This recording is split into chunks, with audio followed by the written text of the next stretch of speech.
టమాటా పచ్చడి కోసము టమాటాలు తీసుకొచ్చి 2 కేజీలు కడిగి ఆరబెట్టాము. తర్వాత ఇలా సన్నగా ముక్కలు కోసి ఒక గిన్నెలో పెట్టుకున్నాము.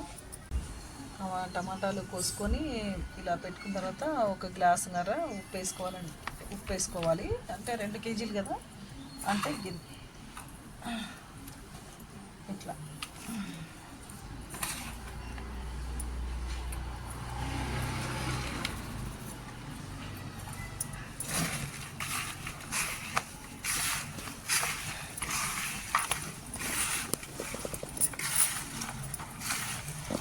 కొంచెం పసుపు వేసుకుంటే ఇట్లా బాగా చేత్తో ఇలా చేసుకుంటే ప్రతి ముక్కకు ఈ ఉప్పు కలుస్తుంది.